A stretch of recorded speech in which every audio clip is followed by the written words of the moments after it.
Hello and welcome back to the Only Fools Love Horses YouTube channel, and it's the final installment of our horses to follow for the 2023-2024 season. And what a week we've picked to bring you the final installment. It's Cheltenham on the weekend, the first meeting at Prestbury Park of the year with the showcase. So what better way to start things than to get our horse to follow, the final horse to follow of the season. Just me and Harry today. Lee is off with a small bit of illness, so wish him the best. But Harry, horse to follow. It's a series that hopefully we've found some winners in our previous two, which we'll only find out by the end of the season. But Jumps is fully on the cards now. Obviously the fortuity on the weekend, but now Champions Day is gone. It's Jumps and Jumps all the way, really.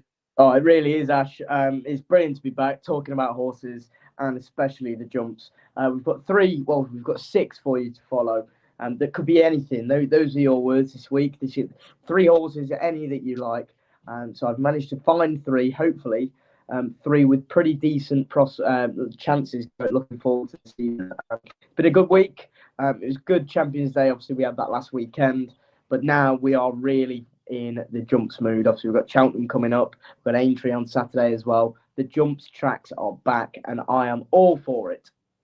Oh yeah, and we've even had, as on the day we were recording, we've even had the entries for the Great Wood, the Paddy Power, the Coral Gold Cup. So it really is fully in the swing of things.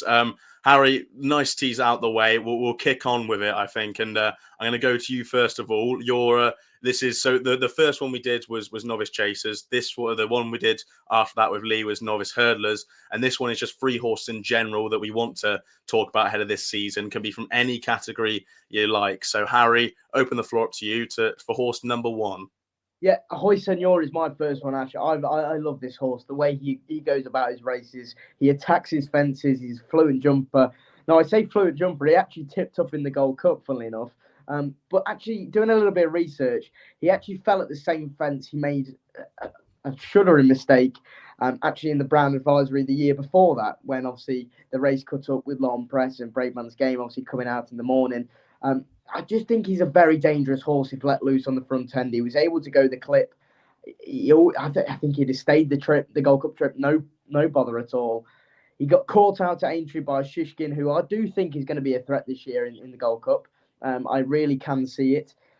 But I just think he's one that's going under the radar, and he's one of those horses that he never fails to disappoint you. And the likes of, he's already won round Cheltenham a few times, so I'd be willing to side with Ahoy Senor a few times this year. And I'm not sure what odds he is for the Gold Cup, but I think he's around the 12-1 mark. So he's a decent price. Obviously, you've got Galopin de Champs. It's going to be tough to knock him down this season.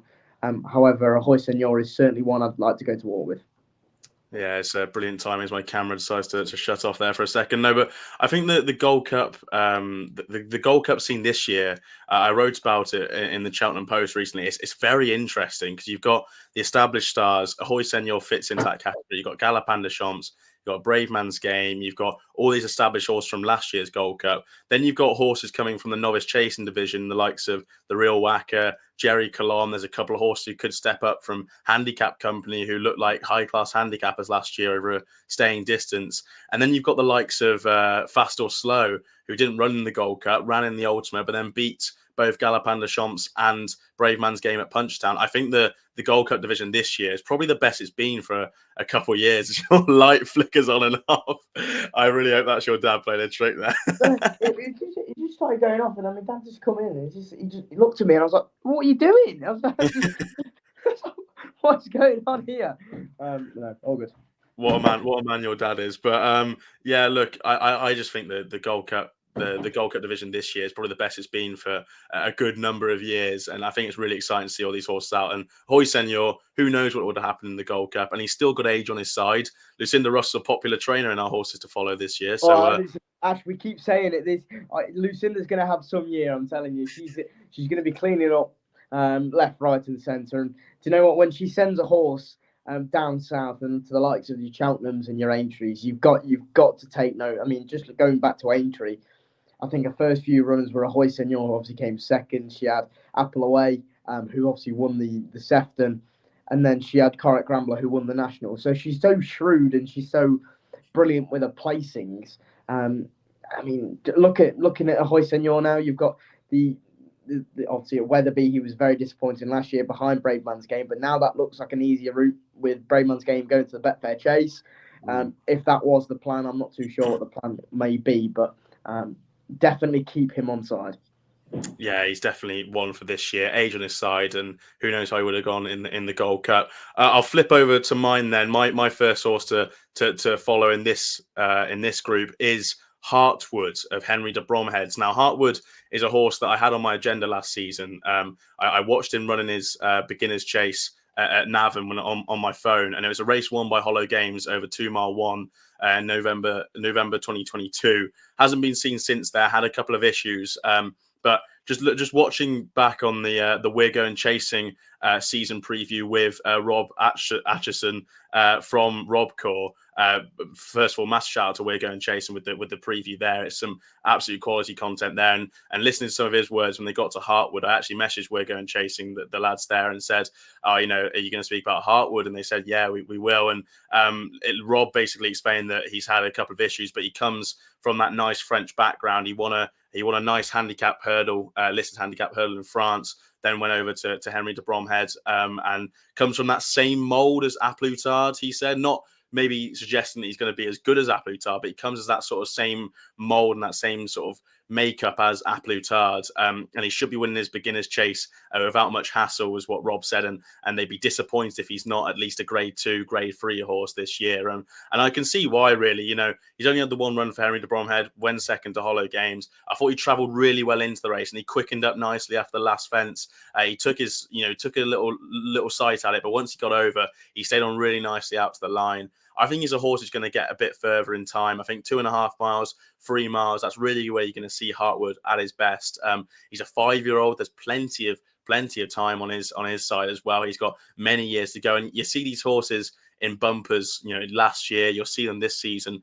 They're 5, 6-year-old going into bumpers. There'll be 7 going novice hurdle. You could be seeing 8-year-olds in novice chase and then 9-year-olds in open company. He's still a novice, so he still goes into that novice chasing category, which I think is really going to be helpful on his side with that one run of experience and all that time under his belt. Because even though he is a 5-year-old, he's quite an experienced 5-year-old, I'd say. And you see these horses who don't go novice chasing until they're 7. He will be novice chasing now. He was novice chasing last year as a 4-year-old. So I think he's going to be really, really interesting.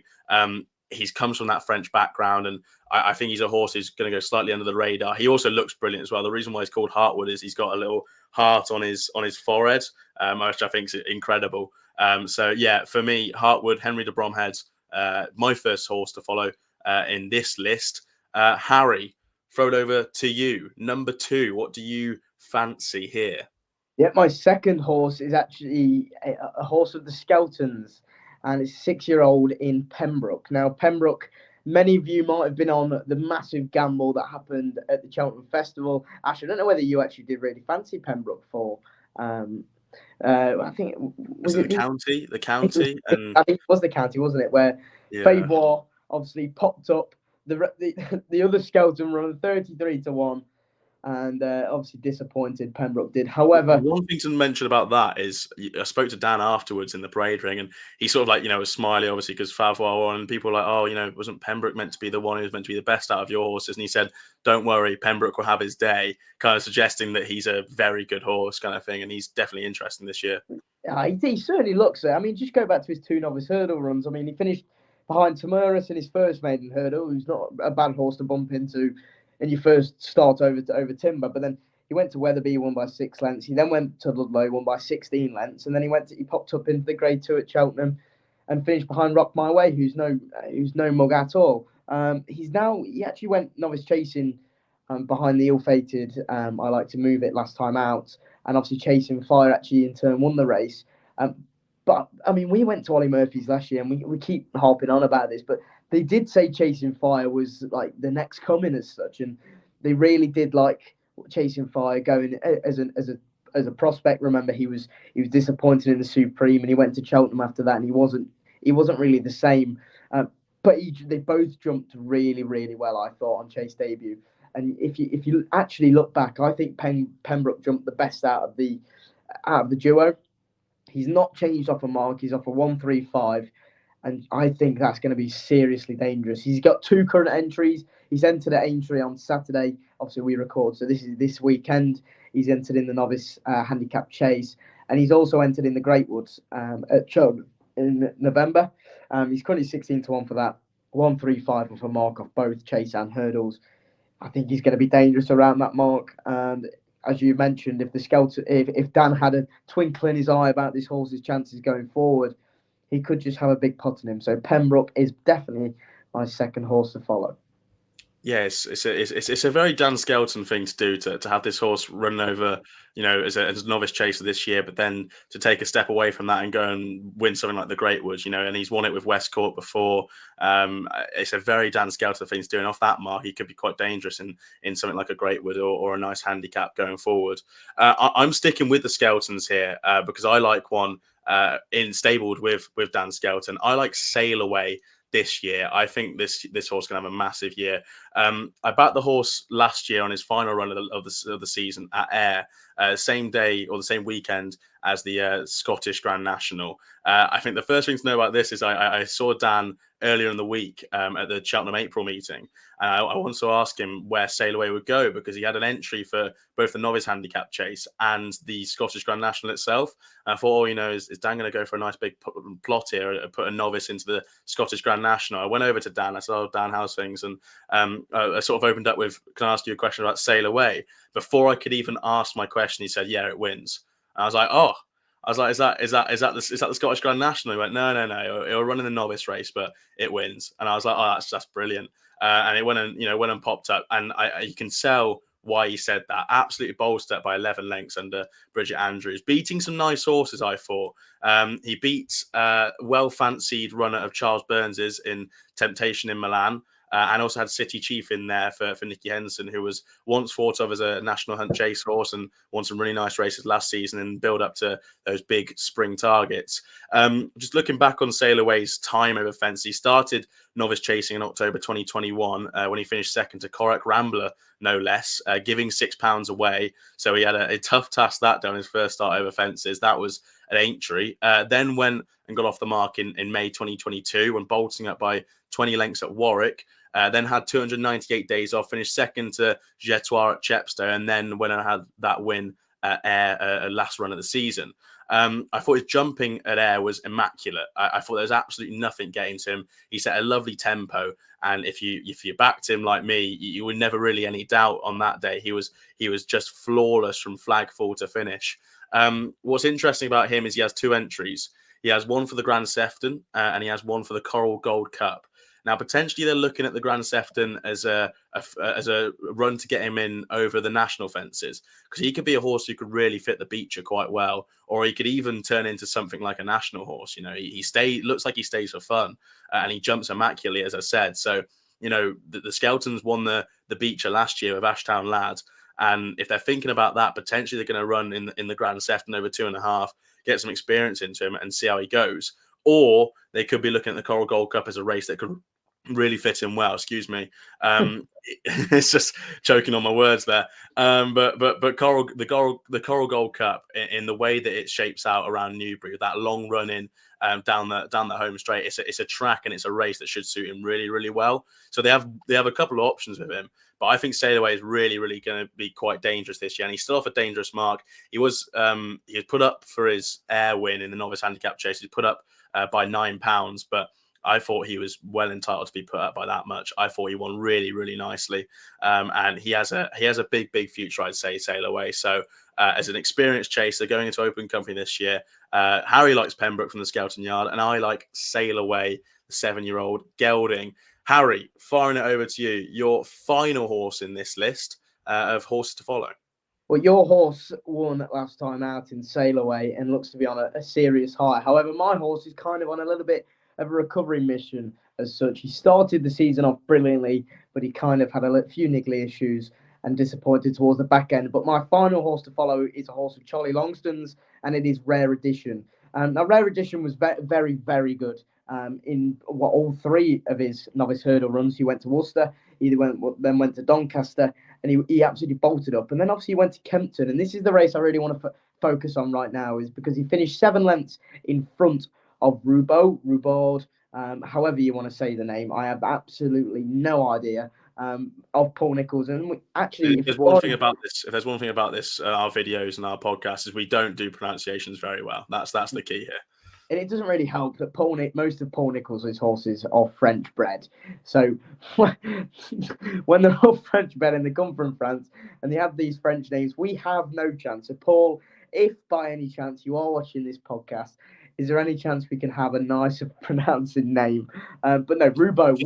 Just buy some pointers from Ireland or from England, you know. Exactly.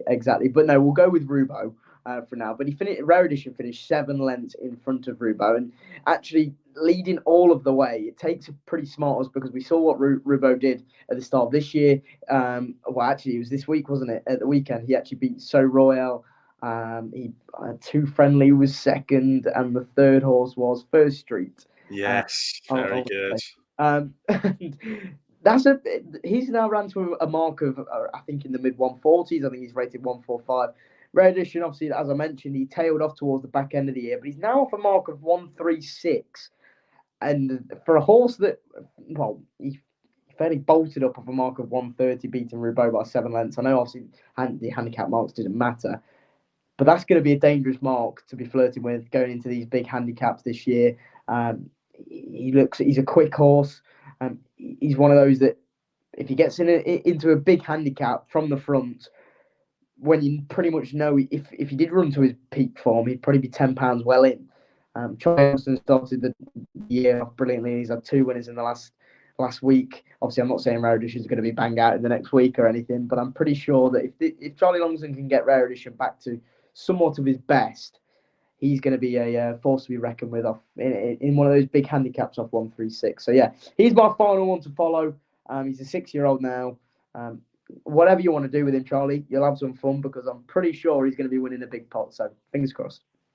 See, Harry's gone for one there of, potentially on a recovery mission. One horse people might have forgotten. I'm going to go for a horse with my final pick as a horse that potentially people may not know too much about, because I've had to clue myself up on this horse coming into this video. It's not a horse that's been on my radar for a while, but I'm going to start with a quote. I've read an article about this horse and about the operation around this horse. And the opening quote in the article from Thoroughbred Daily News is, "That's the type of horse the likes of Willie Mullins and Eddie O'Leary want to buy." So you're thinking already, this is quite a decent horse, and it's not for an establishment who would have, too many Grade 1 winners in their own name, but there are yards and they're a group who have plenty of winners who go and win Grade 1s for other people, and it's Monbeg Park for Sean Doyle and the Doyles. 6-year-old gelding here. Now I'm going to have to go from my notes in chronological order because there's a lot to explain about this horse.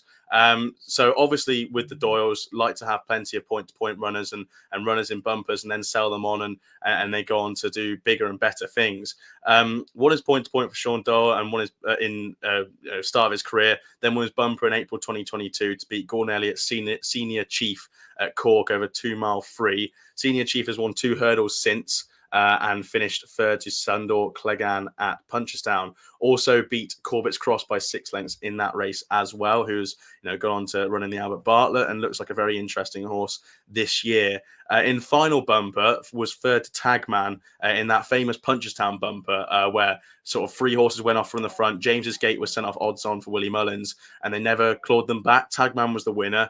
I think it was Sir Argus back in second in the Galopin de Champs colours. And the only one to really pick up off the pace was Monbeg Park. James's Gate was in 4th and looked a little bit laboured, but Monbeg Park sat quite far back off the front of the pace and began to make up lengths and was only beaten by 9 lengths in the end in what was a weirdly run race. On hurdles debut, finished second to Affordale Fury at Galway before beating Seabank Bistro, who was the 2022 champion bumper 4th Punchestown on his next start. Then on his only start at 3 miles in his career so far to date, went and finished third to Hidden Valley Lake in the Grade 3 Stayers Novice Hurdle in December 2022. It was just behind Cool Survivor. We've gone and seen that form being franked over fences when finished second to Quilixios just the other day. Looks an very interesting horse for Gordon Elliott in Jigginstown. Obviously, Hidden Valley Lake, very impressive horse, and looks like one to keep on side as well, again for connections. After Christmas, he finished second in 2 handicap hurdles, the last of which was actually crossing the line in first, but the results were reversed with Risk Bell in a handicap at Fairyhouse in April. And then on his final run, went to Punchestown and won a novice hurdle over 2 miles. Uncle Phil was in third for Willie Mullins, who has since bolted up over fences in 2 starts. One of them was 2 starts after that run, and the next was just recently, actually, is last month when bolting up by 12 lengths at Listowel. Arctic Brazil was also back in fourth. That's the Henry de Bromhead horse who won quite easily on Hurdle's debut last year and was thought of as potentially a supreme horse to go to war with, and slightly lost his way, but still put 19 lengths between him and Arctic Brazil. Reading through this article from Thoroughbred Daily News, which is produced in early 2023, obviously a point-to-point winner, and Sean Doyle sort of explains that he's a horse you'd love to have over fences, and the reason why they haven't sold him is because he's had a few small injuries with him, and they'd feel bad if they sold him to the next man, and then when I had a couple of issues, he had a small suspensory issue.